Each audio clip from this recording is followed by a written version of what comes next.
잠깐 뻥이야. 아니, 뻥이야. 네, 안녕하세요. 오카 김한영입니다. 오늘은 드디어 기다렸던 스타리아가 정식으로 공개되는 날입니다. 이게 뭐 매일같이 뭐가 공개되고 뭐 출시되고 시승하고 뭐 정신이 하나도 없어요.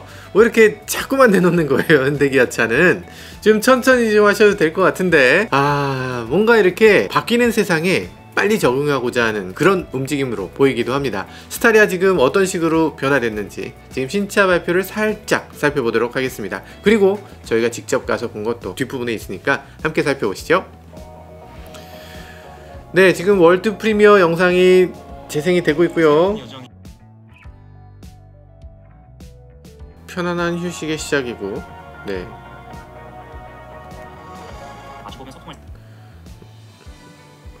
비행기면서 기차면서 이런 얘기들을 하네요. 크루즈 유람선 이런 것도 보여주고요. 그리고 그 위에 별이 이렇게 빛나고 있다는 거. 다이내믹 웰컴 라이트라고 이렇게 또 나와 있어요. 이게 웰컴 기능이 있나봐요. 가까이 가면 이렇게 불이 쫙 켜지나 보지? 우주선하고 닮았나요? 우주선 같이 생겼어야 된다는 것만큼은 좋은 컨셉트인 것 같아요. 우주선 컨셉트. 파라메트릭 픽셀 라이트. 파라메트릭이란 말을 되게 좋아하죠. 인간의 손으로는 도저히 그릴 수 없는 그런 컴퓨터 그래픽 같은 그런 느낌이 들게 하는 거예요. 예를 들면 넥서스의 그릴 디자인 같은 거, 이거는 사람의 손으로는 도저히 그릴 수 없잖아요. 컴퓨터로만 만들 수 있는 그런 선인 거죠. 그런 선을 파라메트릭이라고 하는데 픽셀 라이트를 파라메트릭이라고 하기는 조금 뭐가 없잖아. 곡선 같은 게 정말 절묘하게 어떤 반복적으로 사용되는 거, 그런 건데 이건 그냥 직선이잖아. 그래서 약간 오버하긴 한데요. 네, 파라메트릭이라고 하네요. 뭐 등등등 스토리를 중심적으로 설명하고 있습니다. 지금 스타리아 같은 경우는 재미가 없는 차잖아요. 재미가 없는 차고 이걸 어떻게 럭셔리로 붙일 수 있는가, 럭셔리 이동수단으로 이 스타리아를 어떻게 설명할 수 있는가 라는 얘기가 있죠. 근데 여기에 스타트업의 CEO고 CEO의 하루를 보여주면서 이 CEO의 스토리를 가지고서 이렇게 설명을 하고 있습니다. 그러니까 스토리텔링을 하겠다라는 걸로 보이죠. 사람을 중심에 놓고 이 자동차가 그 사람의 일상에 어떤 도움을 주는가, 요걸 하나씩 보여주겠다는 얘기죠. 스스로 문을 열어서 맞이한다. 전동으로 가까이 가면 자동으로 문이 열리는 그런 기능이 있나봐요. 파노라믹 윈도우라고 해서 윈도우가 굉장히 넓고, 넓을 뿐이 아니라 위아래로도 높고 벨트라인도 낮아서 위아래 길이도 길고 좌우 길이도 앞뒤 길이도 길다는 거죠. 근데 여기 DLO라고 우리가 얘기하는 거, 그러니까 유리창이 얼마만큼을 개방하는가, 이런 부분이 굉장히 중요한데, 이 개방되는 양이 1열은 개방되는 양이 어마어마하게 큽니다. 그런데 실제로 봤을 때 2열, 3열은 실제 유리 크기에 비해서 그 안에 실제 유리는 조금 작은 편이에요. 현대차가 DLO라는 말을 조금 잘못 쓰고 있는데, DLO는 테두리를 DLO라고 하는 게 아니에요. 테두리가 아니라 그 안에 실제로 유리가 개방되는 그 양을 DLO라고 그래요. 그래서 DLO 자체가 좀 작다. 유리 전체 크기에 비해서 DLO가 좀 작게 뽑혔다. 원터치 릴렉션 모드가 있어서 버튼 누르면 자동으로 이렇게 뒤로 바라당 누워지는 기능이 있다고 하고요. 무중력 시트 제공된다고, 프리미엄 릴렉션 시트 제공된다고 하고요. 7인승만 제공이 됩니다. 근데 이 정도 차의 7인승 진짜 크겠는데요? 앰비언트 무드 램프가 이렇게 장착이 되어 있고요. 공기청정 모드 제공됩니다. 이거 뭐 당연하죠. 후석 대화 뷰라는 게 있어요. 그래서 후석하고 같이 얘기를 하면서 후석에 있는 사람을 볼 수 있어요. 회의할 때 뒤를 돌아보지 않고 같이 얘기를 나눌 수 있다, 이런 얘기도 하는데, 사실 이런 식으로 사용될 가능성은 없고 뒷좌석에 애들이 있을 때 애들을 보면서 얘기할 수 있는 거, 그리고 거기 똑바로 좀 앉아, 아니 너 싸우지 마, 네가 쟤 때렸지, 뭐 이런 거 얘기할 때, 그럴 때 좋은 기능인 것 같아요. 마치 스타리아 라운지가 움직이는 스튜디오가 된 거죠. 멋진데요. 주행할 때 보면 외관이 진짜 멋있는 것 같아요. 테일게이트 열었을 때 차체가 높으니까 막대 하나만 딱 붙여서 여기다 옷걸이를 걸 수 있는 모습을 보여주네요. 롱슬라이딩 레일, 이게 뭐냐면 이렇게 당겨서 앞으로 시트를 밀 수 있는 거예요. 그럼 뒤쪽에 공간이 충분히 나오는 거죠. 이게 이런 식으로 켜져요? 켜지는 게 아니라 스르륵 켜지네. 와, 이거 놀랍네요. HDA가 있어서 앞차와의 간격을 자동으로 조절해주는 그런 기능이 있다고 하고요. 여기 잘 보면 차선 유지 보조 기능도 있죠. 핸들을 잡지 않아도는 아니에요. 핸들을 항상 잡아야 되고, 핸들을 잡고 있을 때 내가 조금 조향을 잘못해도 차가 알아서 이렇게 꺾어주는 거, 이런 기능까지 제공이 되고 있습니다. 뒷좌석에 있는 아이가 있으면 여기서 레이더를 통해서 여기 사람이 하나 있다, 여기 아니면 동물이 있다, 뭐 이런 것들을 실내 레이더를 이용해서 알려줍니다. 이게 레이더기 때문에 훨씬 더 좋아요. 그전에는 초음파였잖아요. 초음파인 경우에 뭔가 이 감도 부분에서 좀 노하우가 부족했는지 창문을 조금 열어놓으면 바람에 뭐가 조금 날리는 거, 이런 것들을 감지해서 초음파가 자꾸 알람을 울렸었거든요. 근데 얼마 전부터는 이렇게 레이더 시스템으로 바뀌어서 진짜 동물을 감지할 수 있어서 그 레이더를 이용한 방식이 훨씬 더 오류 가능성이 적다고 합니다. 후측방 충돌 방지 보조 이런 거 있고요. 엔진도 여기 나오네요. 디젤 2.2L 엔진, LPG 3.5L 엔진 이렇게 들어가네요. 가솔린은 없는가 보죠? 사륜구동 지원이 된다고 합니다. 3.5L LPI 엔진이 좋은 선택이 될 수 있을 것 같네요. 왜냐하면 경제성도 어느 정도 있고 디젤에 대한 거부감이 있는 분들도 아주 유용하게 사용할 수 있을 것 같고요. 자, 그리고 여기 보면 DRL이 아까 보시던 거랑 좀 다르실 거예요. 양쪽에는 불이 들어오는데 가운데는 들어오지 않는다, 이런 게 눈에 띄시죠? 밤에 미등이 들어올 때만 가운데 들어옵니다. 이건 법규가 이렇게 돼 있다고 해요. 그래서 가운데 불이 안 들어오고요. 풀플랫 시트를 지금 강조하고 있죠. 이게 카니발에는 풀플랫이 안 되거든요. 근데 이 차는 풀플랫이 된다, 이걸 강조하고 있고요. 실제로 풀플랫이 잘 될 것이냐, 요거는 조금 보셔야 됩니다. 사실 풀플랫이 완전히 딱 이렇게 되는 게 아니라 뭔가 조금 비어. 그러니까 거기를 평평하게 약간 이렇게 평탄화를 해줘야 되는데 지금 평탄화를 하신 거예요. 살짝 생략됐지만 여기 매트리스 하나가 깔린 거지. 요거 없이는 좀 어렵습니다. 이거 정말 예전에 카니발 광고에서도 정말 예쁘게 봤던 그런 장면 같네요. 카니발 광고에서 아빠가 가르쳐준 세상 하면서 이제 그 완전히 깜깜한 데서 이제 별이 막 내리는 그런 곳에 아빠가 이제 애들을 데리고 가는 그런 장면이 있었죠. 스타리아 리무진도 있어요. 리무진의 천장을 보면 롤스로이스입니까? 여기 불이 막 별들이 막 켜져 있어요. 그리고 약간 높아.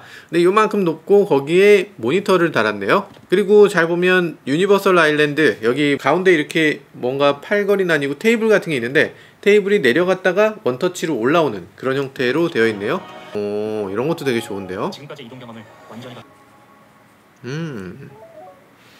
지금 여기 또 하나의 스타리아가 있네요. 야, 여기 원모어 띵이 있습니다. 원모어 띵이 있는데, 야, 이거 멋진데? 스타리아 퓨얼셀. 야, 수소연료전지 스타리아가 나왔습니다. 수소연료전지 스타리아. 2023년에 나온다는 얘기가 있는데요. 2023년에 수소 스타리아가 나오고요. 전기차로는 스타리아가 나오지 않는다고 합니다. 아쉽죠? 수소로는 나오는데 전기로 안 나오는 이유가 있을까? 이 차 아래에 그 공간이 조금 애매하게 있어서 그럴 것 같아요. 전체를 다 배터리로 다 실차니 중간에 이제 프레임이 지나가는 부분이나 이런 것이 있어서 사실 그걸 다 전기 배터리를 싣기는 조금 어려운 구조인 것 같고요. 이 차의 아래쪽을 들여다보면 아래쪽이 진짜 텅 비어 있거든요. 굉장히 많은 부분이 비어 있어서 그래서 그 부분에 아마 수소 탱크를 넣을 수 있는 공간이 조금 여유가 있다고 생각됩니다. 그리고 이 차 아마 많은 분들이 애매하게 생각하실 것 같아요. 기존의 카니발하고 어떻게 다른가? 완전히 다릅니다. 어떻게 다르냐면 카니발은 정말로 승용 감각이에요. 모노코크 바디, 유니바디라고 해서 차체 전체가 그냥 일반 승용차처럼 생긴 거고, 스타리아는 프레임 바디, 그러니까 바디온 프레임 위에다가 차를 올리는 방식과 모노코크의 중간 정도 되는 차예요. 인테그랄 바디 프레임 흔히 얘기하는데 이 바디에다가 이 프레임을 용접해서 붙인 형태, 이렇게 돼 있어서 아래쪽에서 보면 프레임이 있습니다. 그래서 이 프레임이 지나가기 때문에 여기다가 짐을 많이 실어도 어느 정도 극복할 수 있고 차가 막 뒤틀리거나 이러지 않고 프레임 구조를 하고 있기 때문에 차체가 어느 정도는 높아요. 카니발하고 비교가 안 될 정도로 이 바닥이 훨씬 높습니다. 약간 올라타는 기분?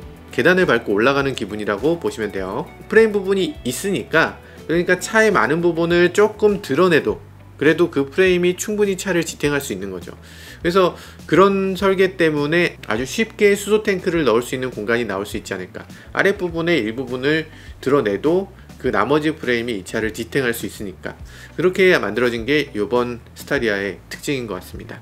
사실 장거리를 가는데 전기차는 그렇게 딱 적합한 형태는 아니잖아요. 예를 들어서 서울에서 부산 간다. 갈 수 있죠. 갈 수 있는데 서울에서 부산 가고 나면 부산에서부터는 충전해야 돼. 그러니까 이렇게 장거리를 가는 자동차라면 수소연료 전지 방식이 꽤 적합하다는 생각도 들기도 합니다. 그리고 이게 만약에 유럽이라든지, 유럽은 우리보다 더 수소에 대한 그 욕구가 더 강하거든요. 유럽 시장에서 수소차에 대한 니즈가 굉장히 강하기 때문에 이런 차를 수출해서 거기서 장거리를 달릴 수 있도록 하는 그런 자동차로도 아주 좋을 것 같다는 생각도 해보게 됩니다.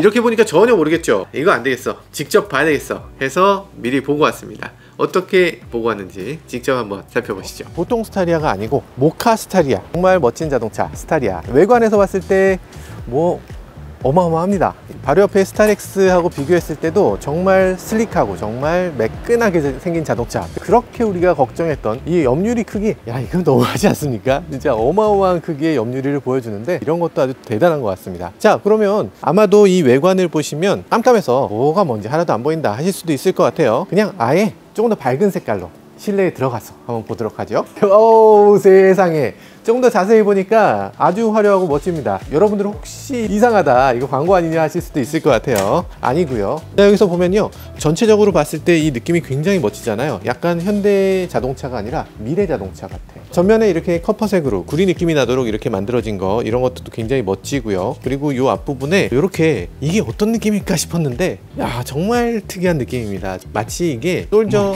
76 같다, 약간 그런 느낌이 드는 그런 램프 구성을 갖고 있고요. 이 앞쪽에는 이렇게 그릴이 반짝반짝반짝하게 이런 커퍼색으로 만들어져 있는데, 이런 것들도 독특하면서 고급스러운가요? 고급스럽게 느껴지나요? 고급스럽다고 합니다. 저희 PD님이 아주 좋아하시는 그런 고급스러운 그런 색깔을 갖고 있고요. 아래쪽에 이렇게 냉각핀처럼 생긴 부분도 굉장히 인상적이네요. 뚫려 있진 않고 이렇게 막혀져 있어서 아래쪽으로 에어댐이 지나치게 나와 있는 건 아니고, 그러면서 또 나름대로 이질감 없도록 구성을 잘 해놓은 것도 인상적이네요. 근데 이런 데의 패턴 같은 건 의미가 있는 패턴 같진 않고 약간 다이아몬드 패턴을 이렇게 갖고 있는데, 이것도 인상적이고요. 이런 데 보면 램프 구성이 6개의 램프가 있고 깜빡이 역할을 하는 램프도 별도로 마련된 걸 볼 수가 있습니다. 전체적으로 봤을 때 이 차의 외관은 그냥 슬릭함의 극치, 그냥 미끈하다 라고 볼 수 있을 것 같아요. 전동식 파워 게이트를 갖고 있는데, 이 슬라이딩 도어를 갖고 있는 자동차들이 의리에 갖고 있는 이 홈 같은 게 이렇게 유리하고 나란히 붙어 있어서 실제로 홈이 이렇게 홈집처럼 이렇게 쭉 이어져 있거나 이런 거 없이 이렇게 매끈하게 자리 잡고 있는 것도 볼 수 있네요. 손잡이도 굉장히 고급스러워. 이 색깔 같은 거 고급스럽게 느껴집니다. 휠의 디자인은요, 휠은 지금 다이아몬드의 형상을 했다고 이게 다이아몬드야? 저는 그냥 격자무늬 같은데, 어쨌든 현대차의 말에 따르면 이건 다이아몬드를 패턴화한 거라고 합니다. 그런 것들도 인상적인 부분이네요. 글씨도 굉장히 독특하기도 합니다. 이게 반사되지 않고 이렇게 유리 속에 들어있는 것들도 독특하고요. 멀리서 봤을 땐 잘 보이지 않는데 가까이서 봤을 때만 보이는 그런 형태로 하고 있네요. 그리고 여기 보면 카메라도 이런 식으로 나와 있고, 프랭크 여는 손잡이는 아래쪽에 있어서 이렇게 별도로 마련되어 있는데, 그런데 이게 유리가 여기까지 있지만 실제로 개방되는 부분은 여기까지, 이 시트가 여기까지이기 때문에 실제로 이 아래쪽은 굳이 유리로서의 역할을 그다지 못하는 것 같아요. 이렇게까지 클 필요가 있었는가 하는 생각이 들기도 하지만 어쨌든 뭐 나쁘지 않아 보입니다. 전체적으로는 굉장히 슬릭한 자동차로 보여지는 것 같아요. 철보다 유리일 때 더 매끈한 느낌이 드니까 이렇게 유리를 더 매끈하게 사용한 것도 인상적입니다. 그리고 이 와이퍼도 위에서 아래로 내려오는 와이퍼를 사용하고 있어서 이 부분이 더욱더 매끈하게 보이는 인상적인 자동차의 후면을 만들어내고 있네요. 그리고 측면을 보면요, 이런 램프들이 굉장히 예쁘게 이렇게 구성되어 있는데, 이게 아이오닉에서 봤던 것처럼 이렇게 도트 형태로, 픽셀 형태로 나타나는 것도 인상적입니다. 브레이크 램프가 이런 식으로 나타나고 있고요. 깜빡이는 여기가 이렇게 깜빡이 옆으로 흘러가는 형태로 이렇게 만들어져 있고, 흘러가는데요, 흘러가는 게 지금 몇 단계 안 되잖아요. 몇 단계 안 되는 아주 짧은 구간이기 때문에 옆으로 시퀀설인데 시퀀설로 잘 보이지가 않는 그런 부분이 있습니다. 그리고 램프가 여기서부터 여기까지가 켜지는데, 미등이 여기서부터 여기까지 켜지고 이 위는 안 켜져요. 그럼 이건 뭐냐? 이거는 장식입니다. 이 윗부분은 장식이어서 트렁크를 열었을 때 같이 열리는 형태로 되어 있어요. 이건 아주 시간이 짧고 이 외관만 간단하게 설명드리는 시간이기 때문에 여러분들에게 좀 더 깊이 있게 설명드리지 못하는 점 일단 죄송하고요. 다음번에 저희가 이 차 정식으로 론칭할 때, 그때 좀 더 심도 있게, 깊이 있게 말씀드리도록 하겠습니다. 그러려면 뭐 해야 되죠? 네, 구독과 좋아요 해주시면 대단히 감사하겠습니다. 지금까지 저는 무카 김한용이었습니다. 감사합니다. 아, 이런 건 벌브를 해야죠. 그러니까 스타리아는요, 아니 이거 벌브 할 수도 있지, 벌브가 어때서. 그러니까 스타리아는 그런 차예요. 그러니까 이게 가장 저렴한 차, 그리고 가장 비싼 차, 요것들이 다 하나의 차체에서 만들어져야 되기 때문에 이런 것들은 굳이 뭐 LED로 안 한다고 누가 뭐라 그래. 아, 그리고 요즘 그 멋있는 차들은 다 노란색 쓴다고. 네, 이 차는 사륜구동을 갖고 있는데요. 사륜구동을 갖고 있는 스타리아인데 선 디퍼런셜이 있어서 아, 사륜구동이구나 라는 걸 알 수 있죠. 그리고 특이한 점은 여기 보시면 프레임이 있어요. 이게 그러니까 스타리아는 확실히 스타리아다. 확실히 짐차까지도 실을 수 있는, 아주 무거운 짐도 다 실을 수 있도록 차를 만들기 위해서 상용 자동차라는 걸 절대로 버리지 않고 있는 걸 알 수가 있네요.